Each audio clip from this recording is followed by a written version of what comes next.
right, a bell ringer for discussion here. Brainstorm some problems you would have if you lacked bones. Do you know any kinds of animals that don't have bones? Do you know of any animals that wear their skeletons on the outside of their bodies? Can you think of a human invention that is similar to an external skeleton?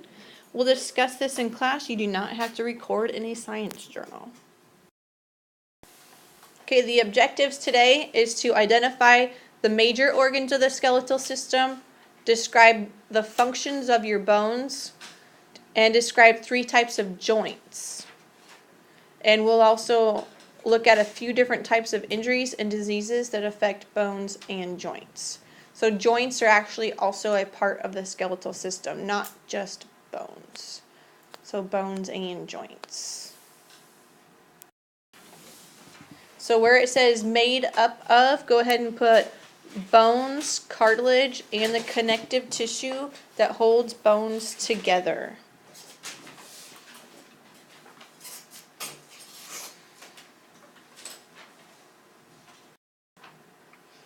Interesting fact, and this is actually skipping down to the last bullet point on here, your bones actually start out as cartilage. When you are forming as a fetus, your bones actually are all cartilage, and then they go through a process that turns the cartilage into bone.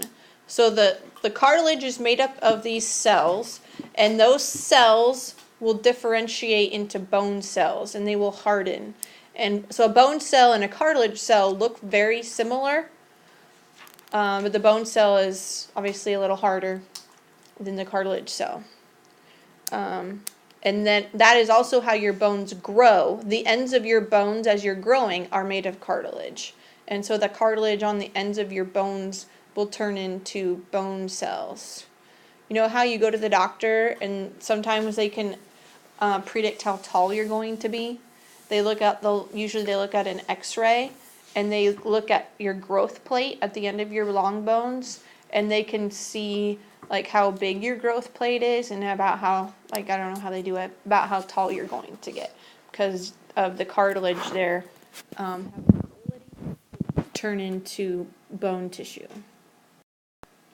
And then the bone structure, actually I'll get out some bones here in a minute. I wasn't prepared, but there's a couple different types of bone tissue. So after the cartilage is turned to bone, it can become spongy bone or compact bone. The spongy bone tissue helps, like the ends of your femur and humerus, for instance, are spongy bone. It helps to reduce the weight of the bone so that they're not super, super heavy. Well, I guess that's a main thing, and it may help to absorb impact. And then the compact bone would be the hard part that keeps your bones from breaking. It's very dense. And then inside of a bone is actually hollow. Most of your bones, the inside is hollow. If you've ever seen a dog chew up a bone, you might have seen the inside of a bone, and that's where the marrow is located. And that's what why the dogs chew up bone. They like the taste of the marrow. That's where blood is made and fat is stored, is in the marrow inside the bones.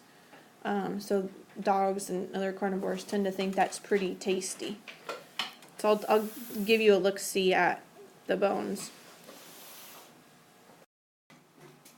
For your 4 functions, go ahead and list what's in blue here. So protection, storage, movement, and blood cell formation. So as we talked about the skeletal system yesterday, I think we said, yep, they help for movement. The bones help for movement. Like your muscles are attached to your bones, and your muscles pull on your bones to move them. So movement is only one of 4 functions. So it says here, movement, the skeletal muscles pull on the bones to produce movement. Without bones, you wouldn't be able to sit, stand, walk, or run. Like I said earlier, you might just kind of creep around and scoot. So protection kind of tells you there if you read. What types of bones would protect organs underneath? Rebecca? Your ribs. Ribs protect what? Your Lungs and heart? What other major bone is going to protect a major organ? Your skull. Your skull protects your brain. Okay. And then your spinal cord, or your spine, the vertebrae in your spine protect your spinal cord. So those are some major organs that do some protecting there. Storage. Your bones store minerals. What minerals specifically? Calcium is a big one. And there's also some salts that they store. Phosphorus, I believe, is another one.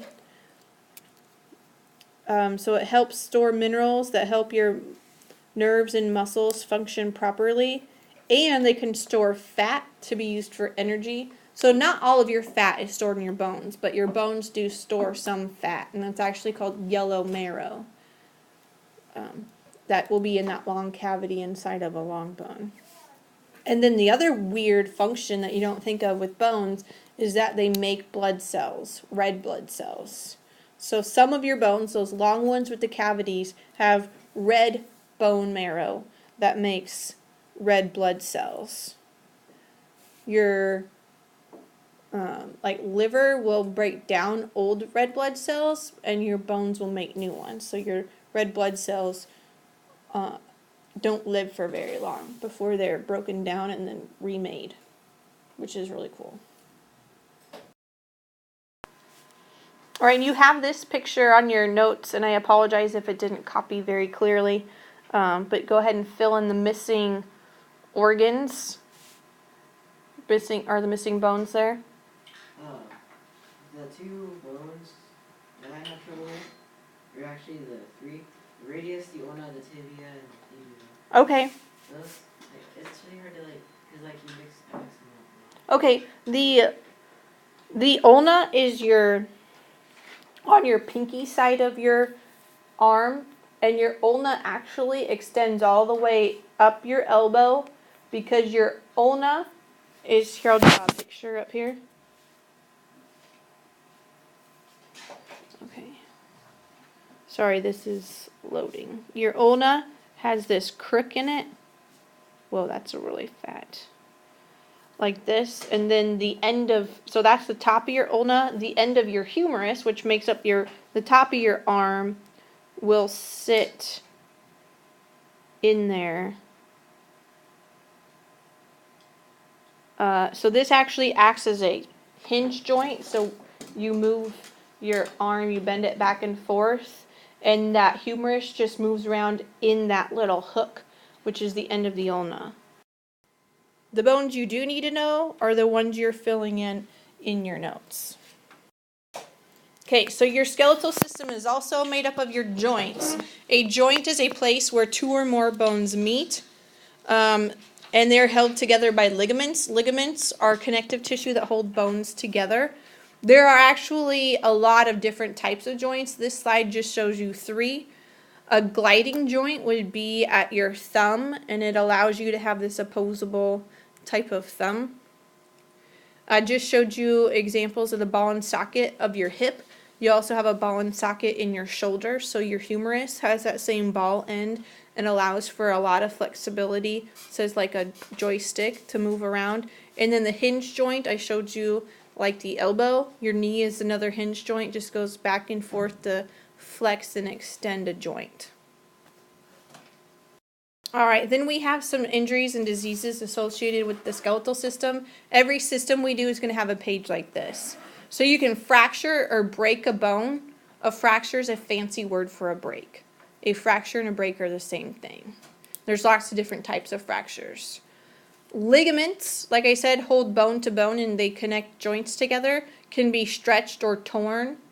Like if you, or sprained, like sprain an ankle or something, you can stretch and tear those two and cause injury.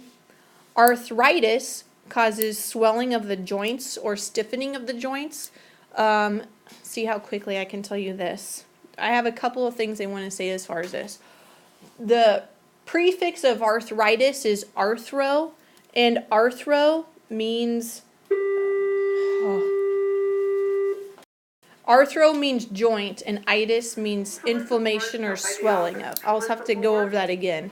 And then you have osteoporosis, which is when the bones start to lose bone, like the calcium and minerals start to leave the bones and they get brittle and less dense.